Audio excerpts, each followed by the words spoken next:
массовые митинги – это идеальный выход. Идеально. Если не удастся скинуть режим, как минимум.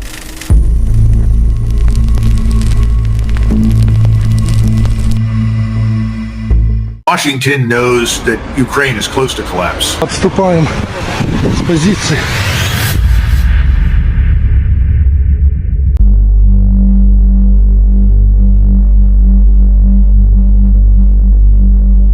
Если не удастся скинуть режим, как минимум не пройдет мобилизацию.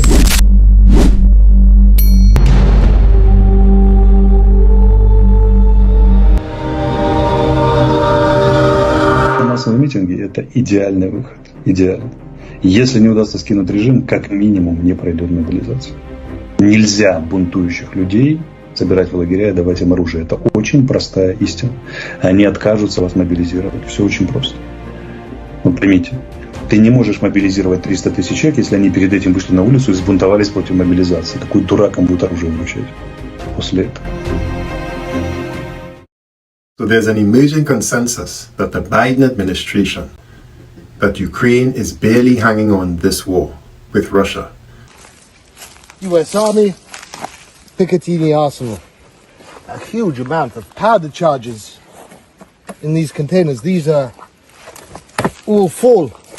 Again, a vast arsenal left behind by Ukrainian troops as they retreated. All of this flown in from the United States to supply the Ukrainian military, which again left them all behind. And that some sort of negotiated settlement will be needed.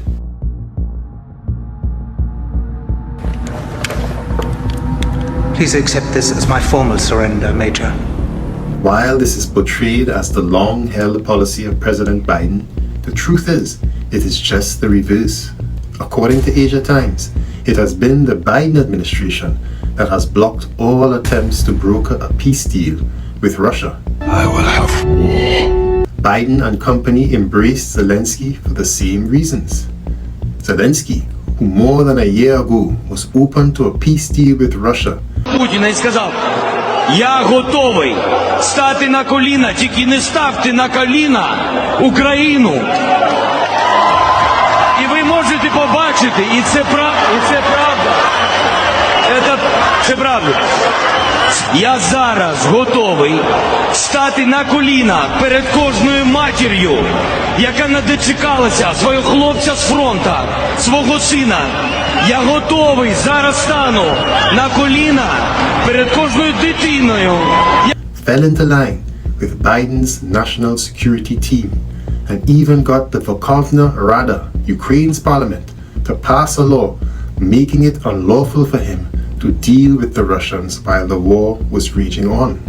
Соединенные Штаты считают, что Украина готова к переговорам, но пусть тогда отменят указ президента Украины, который запрещает вести переговоры. Там же декрет вышел президента. Он запретил сам себе вести переговоры и всем остальным. Вот Блинкен говорит, что они готовы. Ну, хорошо, указ это, или декрет, как у них называется, пусть отменят. Как для начала, первый шаг. И заявят. Вот, конечно, публично сказали, что не будут вести переговоры. Ну, пусть теперь скажут публично, что хотят. The United States and its NATO allies have poured massive amounts of military hardware and ammunition into Ukraine. And staff is saying that if there were to be a war tomorrow, Canada would be in big trouble. Yeah. Isn't that on you after 8 years in power? Everyone is in big trouble because we have been shipping, all of us as allies, as NATO allies, shipping massive amounts of ammunition to Ukraine right now because Ukraine is on the front line of defending not just their own territory but their international rules-based order. They have provided the backbone for Ukrainian strategic intelligence, trained Ukrainian troops, and have put advisors in the field, some of whom have been killed in action. If the reports are true about the Russian Iskander strike on Kherson on the 27th of December, 4 UK Patriot operators were killed along with 60 other soldiers and police when Russian rockets slammed into the Kherson train depot.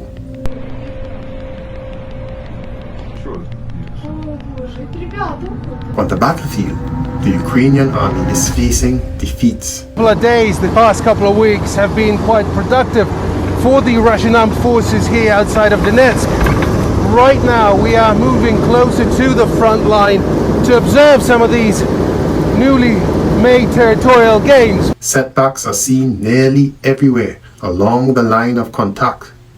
The Russians have forced the Ukrainians out of Marinka, a strategic Donbas village, and are clearing villages around Bakhmut, Avdiivka, Bradley Square in Zaporizhia,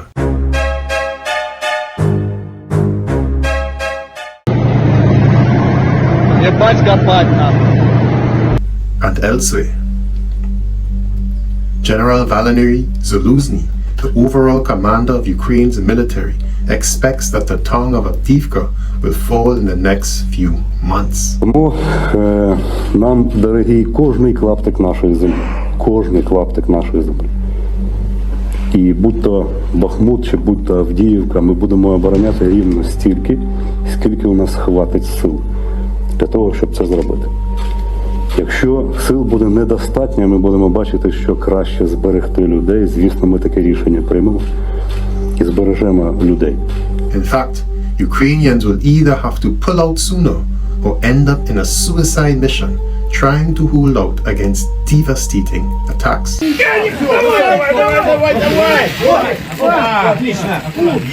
On the political front, cracks are getting wider. Yulia Tymoshenko served as Ukraine's prime minister 2 times and is now a serving member in Ukraine's parliament. She is a supporter of Ukraine's membership in the EU and NATO.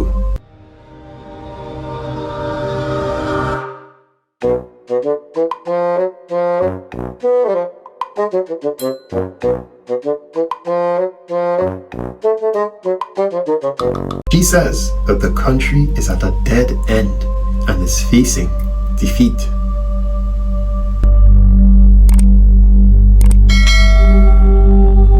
Ukraine is facing a huge manpower problem as it suffers more and more battlefield casualties.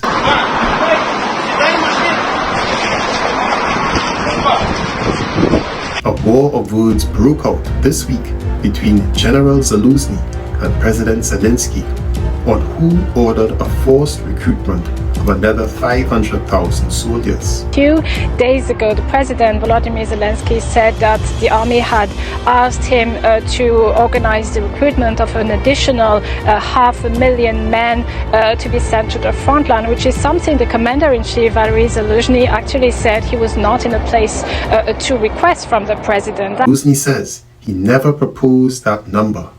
Воно з одного боку дуже просте, а з іншого і складне. Розпочнемо з того, що військове командування жодного запиту не робило на якихось там цифри. Zelensky says the armed forces of Ukraine asked him for it. I'll be honest, the military leadership has approached me and asked me to give the opportunity to mobilize more people to serve. That's all. In fact, the number is irrelevant. What is important to note is that to bring new soldiers, Ukraine has to use impressment tactics, grabbing men from the street or from apartments, from cars, from clubs, at border crossings, and any other place they can be found. Оцінювати ще трошки зарано. А що стосується питань мобілізації, то її не то, що треба підсилювати, а повернути в ті межі, в ті рамки, як працювали раніше. Тому що зараз це, скажімо так, проблема тих хлопців, які воюють на передньому краї. Їх має хтось замінювати, їх має хтось допомагати. The draft age is now between 18 and 60 years old. A Christmas video of Ukrainian troops gathered together for holiday meals shows mainly middle-aged men and older men. Zelensky and others have noted the older soldiers cannot carry out all the tasks required because they lack the stamina of younger soldiers. Still, many of the soldiers do not want to serve. On Ukraine's southern border, security is being tightened. Not to keep its enemies out, but to keep its own men in. Even with mobilization, it will take months to train mostly unwilling recruits and put them on the battlefield. By then, Ukraine will have lost even more ground to the Russians. Russia also needs to make important military decisions. Putin, so far, has avoided the additional call-up of troops and has not decided to launch any large-scale Russian offensive to exploit the Ukrainian army's growing inability to stop Russian attacks. Russian military operations have been aimed at straightening and strengthening its territorial holdings in Ukraine. The reasons for this are threefold. Firstly, Russia knows that going on a massive offensive would be costly in terms of casualties and lost equipment. Secondly, Putin does not want to risk domestic unrest that could harm his political hold on the country.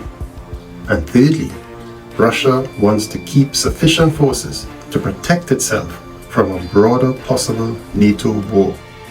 Russian leaders are well aware that if the United States becomes desperate and fears Ukraine's collapse, Washington may seek NATO's actual entry into the war, using abundant air power and other resources to shore up the Ukrainian regime. As a result, Russian planning is careful to try to contain the war to Ukrainian territory and to incrementally push the Ukrainians back, hoping for a negotiated deal and avoiding direct clash with NATO troops. Мужики! В подвале уши! But even in the context of the above restraints, Ukrainians are being pushed back and the Ukrainian army could collapse at any point in the near future. Washington knows that Ukraine is close to collapse. Russia is not likely to accept a ceasefire deal without a political settlement, as Putin would lose his standing at home and Zelensky won't make any political agreement with Russia. U.S. will have to send their sons and daughters exactly the same way as we are sending their sons and daughters to war, and they will have to fight because it's NATO that we're talking about, and they will be dying, God forbid, because it's a horrible thing. Since Washington's under-the-table efforts to try to get a ceasefire have not borne fruit, the only choices are either continuing the war, which means a war in Europe, or to make a deal. Zelensky, however, can't negotiate, and thus he will have to be replaced. I think I hear what you're saying, but I don't think you're saying what you mean. Yeah, I don't think you hear what I'm saying. You're fired. No, that's what you're saying, but it's not what you mean. What you mean is... You're fired. Play the set list. No, I'm saying it's too late. It's a warning. What planet are you from? Don't You're fire done. me, Bill. Don't fire me. I'm sorry, Seb. It's Christmas. Yeah, I see the decorations. Good luck in the new year. Asia Times reports that Washington may decide the only way out is a coup d'etat in Ukraine, replacing Zelensky with either a political or military leader willing to sit down with the Russians. Given the increasing pessimism from Ukraine's Commander-in-Chief, General Zelensky, about Ukraine's prospects in this war, and the inevitable realization, even in Western media, that there are no favorable options for Ukraine, NATO, or the US, it is wise to remember that President Putin never wanted this war. Zelensky and Putin had inked a deal already to another peace agreement, and that the United States and Boris Johnson, the neocons in the White House, sent Boris Johnson over to the Ukraine to sabotage that agreement. So, in fact, Putin has tried for years to appease and even make friends with the West. He even wanted Russia to join NATO. Perhaps now, the West will realize how destructive the arrogance and hatred toward Russia has been. And this is not my opinion. I will leave you with these poignant words from Alexei Arestovych, the former advisor to the Zelensky administration, in an eye-opening video recently. Заметил последний его вопрос на конференции? Какой ему задали, что он ответил? Нет. Надо смотреть, Коля, такие вещи надо смотреть, знаете ли. Я понимаю, может, времени нет. Для того я поясню. Ему спросили, какая ваша главная ошибка в жизни? Его спросили. А он сказал, моя главная ошибка в жизни – это то, что я слишком верил партнеру. Часто. Был наивен и верил партнеру. От чего бы предупредил? От от наивности и избыточной доверчивости в отношении наших так называемых партнеров. Ну, так вот, переводя на свободный язык. Как ты думаешь, про кого он говорит? Даже гадки не маю. Он говорит про нас и Запад. Более прозападного политика, чем Путин, невозможно было в мире найти. Он был более прозападным, чем многие западные лидеры. Первый же звонок после 11 сентября Бушу, присутствие на день рождения у Буша в ранчо, туда не каждый американский президент попасть может и так далее. И вообще американская военная база на территории России была логистическая. Полная поддержка по Афганистану сначала была и так далее, и так далее. Более прозападного политика не было найти. Невозможно было найти. Он Россию в НАТО хотел вообще-то. И сколько же ему плевали... Ты представляешь, сколько ему надо было плевать тщательно в лицо, чтобы он... и в спину, чтобы он наконец-то взбесился. Но Запад сумел это сделать, молодцы. If you wish to get a report on General Zaluzin's recent press conference admitting Marinka's capture and the upcoming fall of Avdiivka, then click here for this video.